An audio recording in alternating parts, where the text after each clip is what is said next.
በነገራችን ላይ የአማራ ብልጽግና እነዚህ የወሰንና ማንነት ጥያቄዎች በተገቢ መንገድ ምላሽ እንዲያገኙ ተገቢውን ጥረት አድርጓል ብለን አናምንም።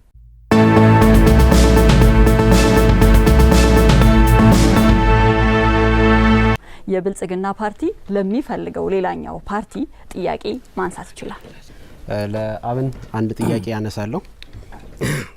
አብን በዚህ ምርጫ መንግስት ቢሆን ለኢትዮጵያ አንድነት የሚሰጠው ትርጓሜ ምንድነው? እንደ ፓርቲ አንድነቱን ከአማራ ብሔርተኝነት ጋር እንዴት ለማጣጣም አቅዷል? ጊዜ ያላችሁ። መልካም። እኔም ለሁለቱም አንድ ጥያቄ ነው የምጠይቀው። እንግዲህ የአማራን ህዝብ የማንነትና የወሰን ጥያቄዎች በተመለከተ ከዚህ በፊት መነሳት የማይችሉ ጥያቄዎች በብልጽግና ዘመን በተለይ የወልቃይትና የራያ ጥያቄዎች እንዲነሱ ተደርገዋል። በብልጽግና ዘመንም እነዚህ ጥያቄዎች መፍትሄ እንዲያገኙ ስራዎች እየተሰሩ ነው። ነገር ግን ተፎካካሪ ፓርቲዎች አዲሃንም አብንም እነዚህ ጥያቄዎች እውን ሆነው እንዲመለሱ ከማድረግ ይልቅ ግጭቶች እየተፈጠሩ ችግሮቹ እንዳይፈቱ ወደ ኋላ የጎተታቸው አይደለም ወይ የሚል ጥያቄ ነው ያለ ለሁለቱም ፓርቲዎች። እናመሰግናለን። ምላሽ እያሰጠን ነው የምንሄደው። ለአብን ሁለት ጥያቄዎች ከብልጽግና ፓርቲ እንዲሁም ደግሞ ለሁለቱም ጥያቄዎች ሁለተኛው ጥያቄ ስለተነሳ ለአዲሃን አንድ ጥያቄ ተነስቷል ማለት ነው። እሺ አብን ምላሽ በተነሳው ጥያቄ ላይ ጠያቂው ዘንግተውት ሊሆን ይችላል እንጂ እነዚህ ጥያቄዎች ናቸው ብልጽግናንም ራሱ እንዲመሰረት ያደረጉት። ብልጽግና ከመምጣቱ በፊት የአማራ ህዝብ የወሰንና የማንነት ጥያቄዎቹ የህወሓት መር የሆነውን የኢህአዴግ መንግስት ወደ መቀሌ ያስገቡ መሆኑን ማወቅ መቻል አለባቸው ወይም መረዳት አለባቸው ብለን እናነሳለን። እነሱም ባዴፓም አስቀድመው ኢህአዴግ እያሉ ሲያነሷቸው የነበሩ ሀሳቦች ስለሆኑ አሁን ብልጽግና ሲሆኑ ዘንግተዋቸው ካልሆነ በስተቀር እንዳጠቃላይ እነዚህ መሰረታዊ ጥያቄዎች በኢትዮጵያ የፖለቲካ ታሪክ ውስጥ ስርዓት የቀየሩ ወይም ስርዓት የለወጡ ናቸው። እነዚህን አለመመለስ አይቻልም። ምክንያቱም እነዚህን ላለመመለስ ሲጋጋጥ የነበረው ህወሓት መር መንግስት ወደ ምን እንደገባ ሁላችንም የምናውቀው ነውና እነዚህ የወሰንና የማንነት ጥያቄዎቻችን ብልጽግና መጣ ቀረ፣ ኢህአዴግ ኖረ ሄደ የምንደራደርባቸው አይደሉም። መቼውንም ቢሆን የምናነሳቸው ናቸው ብለን መውሰድ እንችላለን። ሌላኛው እነዚህ ጥያቄዎች እንዳይመለሱ እየጎተታችሁ ነው የሚል ሀሳብ ተነስቷል። በነገራችን ላይ የአማራ ብልጽግና እነዚህ የወሰንና ማንነት ጥያቄዎች በተገቢ መንገድ ምላሽ እንዲያገኙ ተገቢውን ጥረት አድርጓል ብለን አናምንም። እንግዲህ ብልጽግና ከተመሰረተ 7 ዓመቱ ነው። የወሰንና ማንነት ጥያቄዎች በፌዴሬሽን ምክር ቤት ውስጥ እጅግ ቢበዛ ጥያቄው ከቀረበ በ2 ዓመት ውስጥ ምላሽ ማግኘት ነበረባቸው። እነዚህ ጥያቄዎች ግን እስካሁን ድረስ አልተመለሱ። እነዚህን ጥያቄዎችንም አንግበን እየተንቀሳቀስን እየተከራከርን ያለ ነው ተፎካካሪ የፖለቲካ ፓርቲዎች ነን እንጂ ምናልባትም በአማራ ብልጽግና ቤት ውስጥ እነዚህ ጥያቄዎች በለሆሳስ የሚነሱ ነው እንጂ ድምጻቸውን ከፍ አድርገው የሚያነሱት ስላልሆነ እኛ እነዚህ ጥያቄዎች ላይ በመሰረታዊነት የምንከራከርባቸው የምንደራደርባቸው ፍትህ እንዲሰጥ አበክረን የምንጮህባቸው ናቸው እንጂ እንዲጓተቱ የምናደርጋቸው አለመሆኑ እንዲታወቅ ለማሳሰብ ያህል ነው። እጅግ አድርጌ አመሰግናለሁ። መልካም። ለሁለት ጥያቄዎች 6 ደቂቃ ስለሆነ ያላችሁ ጊዜ አለ መቤት ከፈለጉ ጊዜ። አብዛኛውን ጥያቄ በደብ ወንድሜ መልካሙ መልሶታል። ከሁለተኛው ጥያቄ ላይ ትንሽ ለመጨመር ያህል ብልጽግና ከመመስረቱ በፊት አብን እንደ መታገያ ነጥብ ሲያነሳቸው ከነበሩት ጥያቄዎቻችን መካከል በዋናኝነት የወሰንና የማንነት ጥያቄዎች ናቸው። ስለዚህ አብንን ከወሰንና ከማንነት ጥያቄዎች ነጥለን የምናየው ፓርቲ አይደለም። በመጪው 7ኛው ሀገራዊ ምርጫ አብን በህዝባችን ተመርጦ መንግስት በሚሆንበት ሰዓት እነዚህን ጥያቄዎች ከማስመለስም ባሻገር በደንብ የምንሄድባቸው ጉዳዮች መሆኑን ህዝባችን እንዲያውቅልን እንፈልጋለን። ከዛም በተጨማሪ ወደ ኋላ እየጎተታችሁት አይደለም ወይ የሚለውን ነገር እንግዲህ እንዴት እንደጠየቁ የብልጽግና ወንድማችን ትንሽ የሚያስቅ ጉዳይ ነው። እኛ የመጀመሪያውንም የመነሻችንም የፓርቲያችንም መነሻ የወሰንና የማንነት ጥያቄዎች በተገቢው ሁኔታ አድሬስ አልተደረጉም። በህወሓት መራሹ ፓርቲ እነዚህ ጥያቄዎች አድሬስ አልተደረጉም። ህዝባችን በማንነቱ እየተጠቃ ነው የሚሉት ጥያቄዎችን አንግበን ነው የተነሳ ነውና ከአብን ተለይተው የሚታዩ ጥያቄዎች አይደሉም። ለወደፊቱ የምንሄድባቸው ጉዳዮቻችን ናቸው የሚለው እንዲያዝልን እንፈልጋለን። እናመሰግናለን። አዲሃን ከብልጽግና ለተነሱ የአማራ ህዝብ የወሰንና የማንነት ጥያቄዎች ጋር በተገናኘ ምን ሀሳብ አለው? ለጥያቄው ምን መልስ ይሰጣል? እሺ አመሰግናለሁ። በብልጽግና ዘመን የወሰንና ማንነት ምላሽ እንዳያገኙ ግጭት እየፈጠራችሁ ነው የሚል ጥያቄ በእውነቱ ለኛ ፈገግ የሚያሰኝ ነው።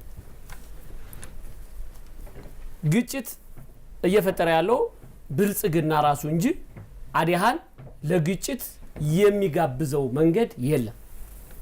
ሰላማዊና ሰላማዊ ፓርቲ ብቻ ነው። ምናልባትም ብልጽግና የትግራይ ክልል ጊዜያዊ አስተዳደርን ለማቋቋም ድርሻ እንዳለው እናውቃለን። ነገር ግን የትግራይ ክልል ጊዜያዊ አስተዳደርን በአግባቡ እንዲዋቀርና ክልሉን በአግባቡ እንዲመራ ማድረግ ባለመቻሉ ምክንያት ከትግራይ በኩል አሁንም ድረስ እየተበዘዙ ያሉ እየተሰበቁ ያሉ ጦርነቶች የብልጽግና ድክመቶች እንጂ የአዲሃን ድክመቶች አይደሉም። በተጨማሪም ወንድሜ አቶ መልካሙ እንደተናገረው ብልጽግና የወሰን ማንነት ጥያቄ እንዲፈታ ቁርጠኛ አለመሆኑን የሚያሳየው የህገ መንግስቱ ላይ አንቀጽ 68 ይመስለኛል ባልሳሳት በአግባቡ ተቀምጧል። የፌዴሬሽን ምክር ቤት ቢበዛ በሁለት አመት ውስጥ ብቻ ከሁለት አመት በላይ ጊዜ አይሰጥም። በሁለት አመት ጊዜ ውስጥ የወሰንና ጥያቄዎች ምላሽ ማግኘት አለባቸው ይላል። ይሄንን መንግስት እየመራው ያለ ብልጽግና ነው። ይሄን የህገ መንግስቱን አንኳር ህግና መርህ ወደ ጎን የተወው ብልጽግና ነው። ብልጽግና ይሄ የወሰን ጥያቄ እንዳይመለስ እየሰራ ነው የምንልበት ሌላኛው አንድ ደቂቃ አላችሁ። ሌላኛው ምክንያት ደግሞ አጠቃላይ በሀገሪቱ ውስጥ ወይ በአማራ ክልል ውስጥ ሰላምን ማስፈን ባለመቻሉ ምክንያት የዚህ የግጭቱ አንደኛ ተዋናይ ብልጽግና ነው። በሌላ በኩል የታጠቁ ኃይሎች አሉ። በሌላ በኩል ደግሞ መንግስቱ ነው እየመራ እስካለ ድረስ ተዋናዩ ብልጽግና ነው እንጂ አዲሃን የለበትም እዚህ ውስጥ። ስለዚህ የብልጽግናና የሌሎች ተዋናይ አካላት ተጽዕኖ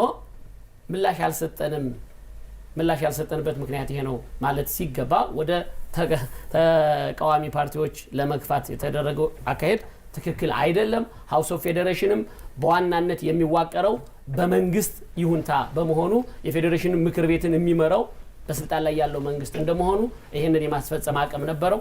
ለመተግበር ግን ፈቃደኛ ሆኖ አላገኘነውም ማለት ነው። እናመሰግናለን። በቀጣይ አብን የአማራ ብሔራዊ ንቅናቄ ለብልጽግና ፓርቲና ለአዲሃን ማንሳት የምትፈልጉትን ጥያቄ ለማንሳት እድል ተሰጥቷቸዋል። እናመሰግናለን። ለብልጽግና ወንድሞቻችን አንድ ጥያቄ ለማንሳት ፈልጋለሁ። ከዲሞክራሲ ስርዓት ግንባታ ውስጥ ወሳኝ ሚና ከሚጫወቱ ተቋማት መካከል የፍትህ ተቋማት ዋነኞቹ እንደሆኑ ይታወቃሉ። እነዚህ የፍትህ ተቋማት ጋር ተያይዞ ትክክለኛ የፍርድ ውሳኔዎችና ፍትህ እንዲሰፍን የማያስችሉ አሳሪ ህጎችና መመሪያዎችን የብልጽግና ፓርቲ እንዲሻሻሉ የሚያደርጋቸው ጥረት ሲስተዋሉ አይታይምና እንደ ማሳያነት እንኳን ለማንሳት በህብረተሰባችን ዘንድ ከግማሽ በላይ የምንሸፍነው ሴቶች ላይ የሚደርሱ ጥቃቶችና የሰብአዊ መብት ጥሰቶች ላይ አስተማሪ የሆኑ የፍርድ ውሳኔዎች ባለመተላለፋቸው የጥቃቱ ይዘትና መጠኑ እየጨመረ ይገኛል። ስለዚህ ከዚህ ከመድረክ ከማሞቅና የሴቶች ጥቃትና የሰብአዊ መብት ጥሰት እያሉ መድረኮችን ከማሞቅ ባሻገር እነዚህ ህጎችና አሳሪ የሆኑ መመሪያዎች እንዲሻሻሉ ወደ ተግባር የምትገቡት መቼ ነው? መንግስቱ ናችሁ እያየናችሁ ስለሆነ ወደ ተግባር መቼ ነው የምትገቡት የሚለውን እንድትመልሱልን እንፈልጋለን። እሺ፣ እጅግ አድርጌ አመሰግናለሁ። ለብልጽግና አንድ ጥያቄ እንዲሁም ለአዲሃን አንድ ጥያቄ አለኝ። አንድ ጥያቄ ነው ያላችሁ፣ ድል ጠቅላላ አድርጋችሁ መስጠት ከቻላችሁ ምናልባት። እሺ፣ እንግዳውስ የብልጽግና ወንድሞቻችን አንድ ጥያቄ ለማንሳት ልሞክር። እንግዲህ ብልጽግና የፍትህ ተቋማት ነጻና ገለልተኛ እንዲሆኑ የሪፎርም ስራዎችንም እየሰራን እንገኛለን የሚሉ ሀሳቦች ቅድም በወንድሞቻችን በተደጋጋሚ ሲነሳ ነበር። ግን በብልጽግና ዘመን በተለይም እንደ አማራ ህዝብ ቆም ብለን ስናየው በፍትህ ስርዓት ውስጥ ጣልቃ በመግባት በተለይም በድርድርና እርቅ ስም በህዝባችን ላይ የዘር ማጥፋት የፈጸሙና የዚያ ወንጀል ፊት አውራሪዎችን በህግ እንዳይጠየቁ የፓርቲ ጣልቃ ገብነት በመንግስት የተወሰነ አይደለም፣ በፓርቲ የተወሰነ ውሳኔ ነው። ለምሳሌ የቲፒኤልኤፍ መሪዎች አቦይ ስብሃትን ጨምሮ ሌሎች መሪዎችም ከእስር ቤት እንዲወጡ ተደርጓል። እነዚህ አካላት በማይካድራ በተለያዩ የሀገራችን አካባቢዎች የክልላችን አካባቢዎች በርካታ ንጹሃን በማንነታቸው ብቻ እንዲጨፈጨፉ ጦር ሲሰብቁ የጦርነት ቅስቀሳዎችን ሲያደርጉ የነበሩ ግለሰቦች ናቸውና በፍርድ ሂደት ውስጥ ሳያልፉ በነፃ እንዲለቀቁ ያደረገው ብልጽግና ነው። ይህ ደግሞ በፍትህ ስርዓት ውስጥ ጣልቃ መግባቱ ነው። ሌላ የመንግስት አካል ወይም በመንግስት በኩል ጣልቃ የተገባበት ሳይሆን ብልጽግና ፓርቲ በራሱ የወሰነው ውሳኔ ነው እና ይሄ እንዳጠቃላይ ህዝባችን ላይ የተፈጸመውን ጄኖሳይድ አቅልሎ ከማየት የመጣ ነው እና ይሄንን እንዴት ታዩታላችሁ ለማለት ነው። አመሰግናለሁ። እናመሰግናለን። ብልጽግና ፓርቲ ለተነሱ 2 ጥያቄዎች ምላሽ ሁለቱም ባልደረቦች ተቀያይራችሁ በአላችሁ 6 ደቂቃ ውስጥ መስጠት ትችላላችሁ። በጣም አመሰግናለሁ። ከአብን የተነሱ ጥያቄዎች በአጠቃላይ የፖለቲካ ባህላችን ልምምድ ውስጥ የተፎካካሪ ፓርቲዎች በአመዛኙ ካለፉ ስህተቶች የመነሳት ልማድ አላቸው። የብልጽግና ፓርቲ ትላንትን ለትምህርት ይወስዳል፣ ነገን ደግሞ ለመማር፣ ነገን ለመተለም፣ አዳዲስ ሀሳቦችን ለማመንጨት ይጠቀማል። በአጠቃላይ ከተነሱ 2 ጥያቄዎች አንጻር የመጀመሪያው ብልጽግና ከመድረክ ባሻገር የፍትህ ስርዓቱን እና የሴቶችን ጥቃት አስተማሪ በሆነ መልኩ በማረም በኩል ችግሮች ይታዩበታል ለተባለው ሀሳብ ብልጽግና የፍትህ ስርዓቱን አሁን ባለንበት ሁኔታ ባለፉት 5 ዓመታት ሀገር በመራንበት ዘመን የፍትህ ስርዓቱ ተቋማዊ እንዲሆን፣ ነጻና ገለልተኛ እንዲሆን፣ የፍትህ አካላት በአጠቃላይ በፕሮፌሽናቸው በሙያቸው የሚዳኙበት እና ከፖለቲካ ጣልቃ ገብነት ከፓርቲ ጣልቃ ገብነት ነጻ እንዲሆኑ ሰፋፊ ስራዎችን ሲሰራ ቆይቷል። እነዚህ ስራዎች አሁን ባለንበት ሁኔታ አፈጥቶ መናገር የጀመሩበት አውድ እየተፈጠረ ነው። በአጠቃላይ ብልጽግና በመድረኮቹ መናገር ሳይሆን ብልጽግና የተግባር ፓርቲ ነው። የተግባር ፓርቲ ነው የምንለው በእያንዳንዱ ሂደት ላይ ችግሮች ሊያጋጥሙ ይችላሉ። ለነዚህ ችግሮች ለሚያጋጥሙ ችግሮች የተነሱ ላሉ ችግሮች እውቅና እንሰጣለን። ነገር ግን እነዚህ ችግሮች ሊፈቱ ወይም ደግሞ ሊታረሙ የሚችሉት ዘላቂ በሆነ መንገድ ነው። ዘላቂው መንገድ ደግሞ ተቋማትን መገንባት ነው። እነዚህ ተቋማት ምንላቸው የፍትህ ተቋማት፣ የጸጥታ ተቋማት በአጠቃላይ በሪፎርም ሂደት ላይ ያሉበት ሁኔታ ላይ እንገኛለን። ከአሁን በፊት በነበሩ የፖለቲካ ስብራቶች፣ የዲሞክራሲ ተቋማት መላላት፣ የፍትህ ተቋማት ነጻነት መጓደል ምክንያት ያጋጠሙ ችግሮች አሉ ብለን እናምናለን። እነዚህ ችግሮች እንዲፈቱ ግን በሪፎርም ሀሳብ እነዚህ ተቋማት ጠንካራ፣ ገለልተኛ ውሳኔ ሊሰጡ የሚችሉ አቅም ያላቸው እንዲሆኑ ለማድረግ የሚያስችሉ ሰፋፊ የሪፎርም ስራዎች ተሰርተዋል። በክልላችንም ፍርድ ቤትን፣ የፖሊስ ተቋምን በተቋም ደረጃ ጠንካራ እንዲሆን፣ ውሳኔ ሰጪ እንዲሆን የተለያዩ የሪፎርም ሀሳቦች፣ መመሪያዎች፣ ደንቦች፣ አዋጆች በክልላችን ምክር ቤት እየወጡ እየጸደቁ የዜጎችን ደህንነት ለማስጠበቅ የሚያስችሉ ስራዎች በስፋት እየተሰሩ ያሉበት ሁኔታ አለ። ብልጽግና የዛሬን ችግር ሳይሆን የሚያየው የነገን ዘላቂ መፍትሄ ሊያሻግሩ የሚችሉ ተቋማትን መገንባት ላይ ትኩረቱን አድርጎ እየሰራ ነው። ስለዚህ በአጠቃላይ ከተፎካካሪዎቻችን የተነሳውን የውንጀላ ሀሳብ ማለትም በመድረክ ከማሞቅ ባሻገር የብልጽግና የመፍትሄ ሀሳብ የለውም የሚለውን ብልጽግና የተግባር ፓርቲ መሆኑን መራጭ ህዝባችን በአግባቡ ስለሚረዳ ለመራጭ ህዝባችን የተግባር ፓርቲ መሆናችንን ማስረዳት እንፈልጋለን።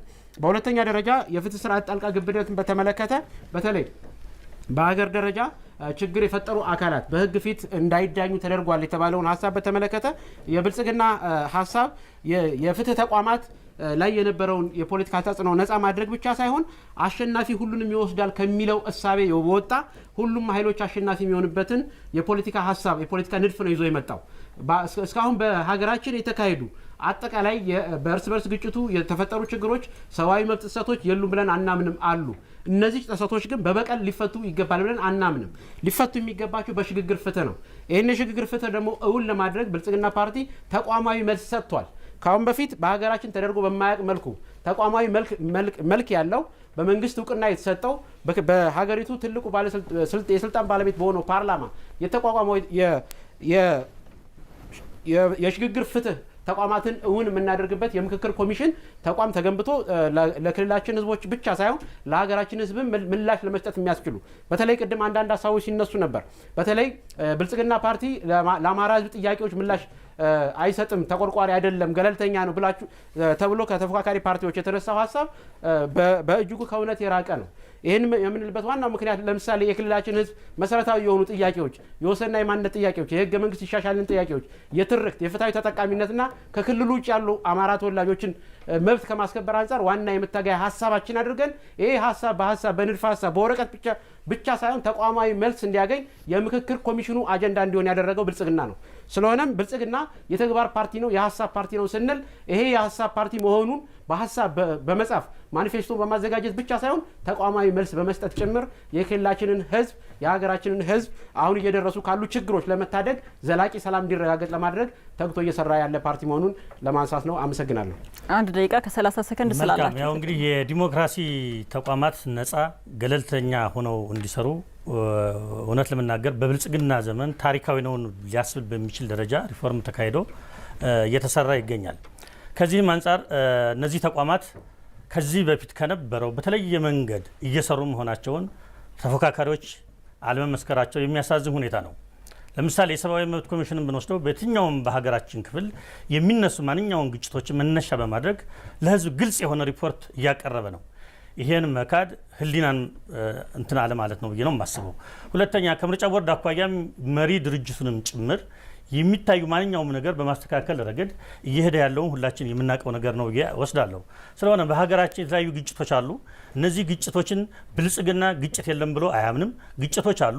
ግጭቶችን ለመፍታት መርህና ፕሪንሲፕል ተከትለን እየሰራን ያለ ነው። እነዚህን ግጭቶች ለመፍታት የብልጽግና ብቻ ሊሆን አይገባም። በእነዚህ ግጭቶች ሁሉም ተፎካካሪ ፓርቲዎች፣ ሁሉም ህዝብ ችግሮችን ለመፍታት ሚናውን መወጣት ይገባበታል ብለን የምክክር ኮሚሽንም ተደራጅቶ ስራዎች እየተሰሩ ያሉበት ሁኔታ ነው ያለው። በቀጣይ ብልጽግና በተለየ መንገድ እነዚህ ተቋማት ነፃ ገለልተኛ ሆነው እንዲሰሩ እያደረገ ያለበት ሁኔታ ነው ያለው። አሁንም አበክሮ ነፃ ሆነው እንዲሰሩ ኢንዲፔንደንት ሆነው እንዲሰሩ እየሰራ ይገኛል። በቀጣይም አጠናክረን እንቀጥላለን። ብልጽግናን ምረጡ። እናመሰግናለን። አዲሃን ለፈለጋችሁት ፓርቲ ጥያቄዎች ማንሳት ትችላላችሁ። 2 ጥያቄዎች ማንሳት ይቻላል። እናመሰግናለን። ጥያቄያችን ምንድነው? አሁን በሀገራችን ሆነ በክልላችን እየተስፋፋ የመጣውን የእርስ በርስ ግጭት ለማስቆም ሰላማዊና ዲሞክራሲያዊ ስርዓትን ለመገንባት ብልጽግና የማስተዳደር አቅም ችግር አለበት የሚል ግምገማ አለን እና እነዚህ ችግሮችን ቀርፎ በቀጣይ ብልጽግና ተመርጦ መንግስት ቢሆን ካሁን በተሻለ አይነት መንገድ እንዴት መምራት የማስተዳደር አቅሙንስ እንዴት ማጎልበት ይችላል? ችግሮች ለመፍታት ምን ማድረግ አስቧል የሚል ነው ጥያቄ። አንደኛው ጥያቄ ጓደኛዬ መልካም ይቻላል። እሺ ጥያቄው ኦልሞስት በክልሉ ያለው ችግር ተመሳሳይ በዘርፈ ብዙ ችግር ቢኖርም አሁን ባለው ሁኔታ ግን በጣም አንገብጋቢው ችግር ተመሳሳይ የመልካም አስተዳደርና የሰላም እጦት ችግር በመሆኑ የብልጽግና ፓርቲ ተከራካሪዎች ሰላምን ለማጽናት የሰራችሁትን ስራ ገልጻችሁ ይህንኑ አጽንተን እንቀጥላለን ብላችኋል። በእውነቱ ከሆነ እስካሁን የሰራችሁት ስራ በህዝብና በእኛ ግምገማ የወደቀ ስራ ነው ብለን ነው የምናምነው። ምክንያቱም ሰላምን ለማምጣት የተሰራው ስራ ሁሉ የከሸፈበት ሁኔታ ስላለ ማለት ነው። ብልጽግና ከተመሰረተ ጀምሮ ስርዓት አልበኝነት ነክሷል። በተጨማሪነት ሌሎች ተፎካካሪ ፓርቲዎች እንዲያግዟችሁ ጥያቄ አቅርባቸዋል። ይሄንን እገዛ ለማግኘት በምን መንገድ ተፎካካሪ ፓርቲዎች ብናግዛችሁ፣ በምን መንገድስ እንድናግዛችሁ ምን ምቹ ሁኔታ አለ የሚለውን ብታብራሩልንና አብረናችሁ ሰርተን በዚህ ህዝብ ላይ ያለውን ግጭትና ሰላም እጦት በጋራ በአንድነት ወደ ሰላም የምንመጣበት መንገድ ካለ ብታስረዱ። እናመሰግናለን። አዲሃን ሁለቱንም ጥያቄዎች ለብልጽግና ፓርቲ አንስቷል። ብልጽግና ፓርቲ በተነሱ ጥያቄዎች ላይ ምላሽ። እሺ ዶክተር አመሰግናለሁ። ከተፎካካሪ ፓርቲ ከአዲሃን የተነሳውን ጥያቄ እኛ እንደ ብልጽግና የምንመለከተው አሁን ባለን አዲስ የፖለቲካ ባህልና የፖለቲካ ልምምድ የምንመለከተው ወደፊቱን ነው። ካለፈው ትምህርት የምንወስድበት ከትላንት ትምህርት ወስደን ነገን የምንተልምበትን መርህ ይዘን እየተንቀሳቀስን ነው የምንገኘው። አሁን በሀገራችንም ሆነ በየአካባቢው እየተነሱ ያሉ ግጭቶችና አለመረጋጋቶች መሰረታዊ ምንጫቸው የፖለቲካ ስብራት፣ የዲሞክራሲ አለመጽናትና የሀገር መንግስት አለመጽናት ነው ብለን እናምናለን። ብሔራዊ መግባባት አለመፈጠር ነው ብለን እናምናለን። ስለሆነም ይሄ መሰረታዊ ስር የሰደደው ችግር የግማሽ ክፍለ ዘመን ችግር የሆነ የፓርቲ ፖለቲክስ ከተጀመረ ጊዜ ጀምሮ ተጣሞ ተንጋዶ የበቀለ የፖለቲካ ስርዓታችን መሰረታዊ መዳኛ መንገዱ በመደመር እሳቤ ላይ የተመሰረተ ህብረ ብሔራዊ አንድነቷ የጸና ሀገረ መንግስት መገንባት ስንችል ነው ዘላቂ መፍትሄ ልናረጋግጥ እንችላለን ብለን የምናምነው። አሁን እያጋጠሙ ያሉ ችግሮች በተለይ እንደ መንግስት አሁን ያለውን ሁኔታ ለመፍታት ሁለት አማራጮችን እየተከተልን እንገኛለን። የመጀመሪያው አማራጭ የብልጽግና አማራጭ የሰላም አማራጭ የሁል ጊዜም ጥሪያችን ነው። የጸና ሰላም ለመረጋገጥ ሁሉም የህብረተሰብ ክፍል ተፎካካሪ ፓርቲዎችን ጨምሮ ቅድም ጥሪ ለማቅረብ እንደሞከር ነው ለሰላም ጥሪው አጋር ሆነው በጫካ የሚገኙ ኃይሎችን የተለዩ ሀሳብ ያላቸውን ኃይሎችን በሙሉ ወደ ጠረጴዛ ዙሪያ መጥተው በሀሳብ ገበያው ላይ ተሳታፊ እንዲሆኑ ብልጫ ያለው ሀሳብ ደግሞ በህብረተሰባችን ተገዢ እንዲሆን ለማድረግ የሚያስችል አውድ በብልጽግና እየተፈጠረ ነው። ይህንን ነው ዘላቂ ሰላምን እናጸናለን፣ አሁን የጀመርነውን የሀሳብ የበላይነት እናሻግራለን ብለን የምናስበው በሀሳብ ፖለቲካ የመሟገት በሀሳብ ፖለቲካ የማሸነፍ ከጠመንጃ ፖለቲካ የወጣ ምርጫን ስልጣን በድምጽ መስጫ ሳጥን ብቻ የሚገኝባትን ሀገር ለመገንባት አልመን እየሰራን ነው። ስለሆነም የመጀመሪያው አማራጫችን የሆነው የሰላም መንገድ የሁል ጊዜ የብልጽግና አማራጭ ሀሳብ ነው። የብልጽግና ዘላቂ መፍትሄ ማስገኛ መንገዳችን የሰላም በር ነው። በሁለተኛ ደረጃ እኛ መንግስት እንደመሆናችን መጠን መንግስት ህግና ስርዓትን የማስከበር ግዴታ አለበት። መንግስት ህግና ስርዓትን የማስከበር መብት ብቻ አይደለም ያለው ግዴታ ያለበት ነው። ስለሆነም ይህንን ግዴታውን ለመወጣት በሀሳብ የሚሞግተንን በመድረክ በመሞገት በሀሳብ የበላይነት በሀሳብ ብልጫ እየመራን እንገኛለን። በሌላ መልኩ ግን የሀገረ መንግስቱን አደጋ ላይ ሊጥሉ የሚችሉ የህብረተሰብን ሰላምና መረጋጋት የሚነፍጉ የታጥቆ እንቅስቃሴዎችን ደግሞ በህግ የበላይነት መልክ ማስያዝ የመንግስት ኃላፊነትና ግዴታ ነው። ስለሆነም መንግስት አሁን እየተወጣ ያለው የዜጎቹን ደህንነት የመጠበቅ እንዲሁም ደግሞ የሀገረ መንግስት ስርዓቱን እንዲረጋጋ የማድረግ ስራዎቹን እየሰራ ያለበት ሁኔታ አለ። ሰላምን የማጽናትና የህግ የበላይነትን ማስከበር የመንግስት ዋነኛ ተልእኮ ነው። እየሰራን ያለነውም ይህንኑ ነው። ስለሆነም ዘላቂ ሰላም ሊረጋገጥ የሚችለው ደግሞ በአንድ ወገን አይደለም። ሰላም ሊረጋገጥ የሚችለው በሁሉም ወገኖች ጥሪ ነው። ስለሆነም በመንግስት በኩል ያለውን ጥሪ በህዝብ ደረጃ በታጠቁ ኃይሎች በተፎካካሪ ፓርቲዎች ሊደገሙ ይገባል። ተፎካካሪ ፓርቲዎች ምን ልታግዙን ምን እናግዛችሁ ተብሎ ለተነሳው ጥያቄ የመጀመሪያው ተፎካካሪ ፓርቲዎች እንዲያግዙን የምንፈልገው ጦርነትን የፖለቲካ ትርፍ ማግኛ አድርጋችሁ አትጠቀሙ የሚል ነው የመጀመሪያ ጥራችን። ይሄ ማለት ምንድን ነው? አሁን ያለው ሰላምና አለመረጋጋት ተጠናክሮ እንዲቀጥል ሊያደርጉ የሚችሉት በፖለቲካ አውዱ በአዲስ የፖለቲካ ባህላችን በሀሳብ ብልጫ የምናሸንፍበት ሜዳ ተመቻችቷል። ከዚህ ሜዳ ውጭ ያለው አማራጭ ግን የፖለቲካን እንደ ንግድ መጠቀም ነው። ስለሆነም የተፎካካሪ ፓርቲዎች ፖለቲካን እንደ ንግድ ከመጠቀም ታቅበው ወደ ሰላማዊ ወደ ሀሳብ ፖለቲካ እንድትመጡ ነው ጥሪያችን። በሁለተኛ ደረጃ ደግሞ አባሎቻችሁ በሀሳብም በተግባርም ፉክክር ሜዳውን ብቻ ተጠቅመው የትብብር ሜዳውን ብቻ ተጠቅመው ሀሳባቸውን እንዲያራምዱ በሀሳብ ብልጫ ስልጣን እንዲያገኙ እንድትመክሩ እንድትዘክሩ እንጠይቃለን። ይሄ ማለት በአንድ በኩል በተፎካካሪ ፓርቲነት በሌላ መልኩ ደግሞ የትጥቅ ትግል አጋዥነት ሚናቸው የሚወጡ ፓርቲዎች ስላሉ እነዚህ ፓርቲዎች አንደኛውን አማራጭ ዘላቂ መፍትሄ የሚያመጣው የሀገራችን አማራጭ የሰላም አውድ ነው። ይሄ የሰላም አውድ እውን የሚሆነው የሀሳብ ገበያ መሸጫ መንገዱ ደግሞ ምርጫ ነው። የምርጫ በሩ ተከፍቷል። በዚህ የምርጫ በር ላይ ተመስርቶ ጫካ ያለው ኃይልም ጭምር ሀሳቡን በመሸጥ ሀሳቡን ለመድረክ በማብቃት ሀሳቡን ለመራጩ በማጋራት በሀሳብ ብልጫ ሀገር መምራት የሚቻልበትን የሰለጠነ ፖለቲካ እንድታራምዱ ጥሪያችን እናስተላልፋለን። ከዚህ ውጭ ያለው አማራጭ የትግል አማራጭ ላለፉት ግማሽ ክፍለ ዘመን ሀገራችንን ለብጥብጥ ለእንግልት ህዝባችንን ለጦስ የዳረገው በመሆኑ ይሄ ያልተሞከረው አማራጭ የሰላም አማራጭ መሆኑን ለማንሳት ነው። ጥሪያችን ለተፎካካሪ ፓርቲዎች ይሄ ነው። አመሰግናለሁ። መልካም። ከመምራት አቅም ጋር ተያይዞ አዲሃን ለብልጽግና ፓርቲ ጥያቄ አንስቷል። መልካም። እንግዲህ በሀገራችን አሁን እየተከሰቱ ያሉ ችግሮች ዛሬ የተከሰቱ አይደለም፣ የነበሩ በተለይ የፖለቲካ ስብራቶች ናቸው ብለን ነው የምናስበው። በነበሩ ስርዓቶች በወዳጅ ጥላት አሸናፊ ተሸናፊ የመጡ ችግሮች ናቸው። እነዚህን ችግሮች ለመፍታት ብልጽግና ምንድነው የሰራ የሚለውን ለመግለጽ ብልጽግና ችግሮች እንዲፈቱ በሩ ክፍት ነው ብሏል። ለሁሉም በረሃም ላሉት ችግር ለሚፈጥሩትም በራችን ክፍት ነው። ለፖለቲካ ተፎካካሪ ፓርቲዎችም አብረን እንወያይ ብለን በሩን ክፍት አድርገናል። የፖለቲካ ምህዳሩን አስተናል። በመሆኑም የተለያዩ ችግር የፈጠሩ አካላት አሁን በሰላማዊ መንገድ ችግር ወጥተው ወደ አካባቢያቸው ከህብረተሰቡ ጋር ተቀላቅለው ስራዎችን እየሰሩ ነው። በተለያየ ምክንያት አሁንም በረሃ ያሉትን ወደ ክልላችን መጥተው ህብረተሰቡ ጋር ተቀላቅለው እንዲሰሩ ጥሪ እያደረግን ነው። ፖለቲካ ፓርቲዎችም ምን እንገዝ ብለው ያነሱትን ለመናገር እንግዲህ በአንድ በኩል ዲሞክራሲ አለ ይባላል፣ በአንድ በኩል ህግ ይከበር ይባላል።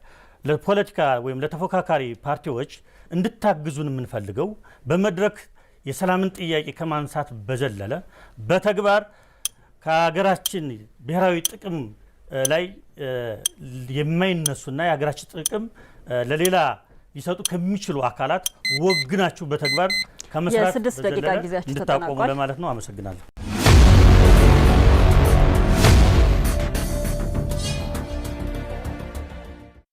አሁን ወደ መጨረሻው ምዕራፋችን የምናልፍበት ሰዓት ላይ ነው የምንገኘው።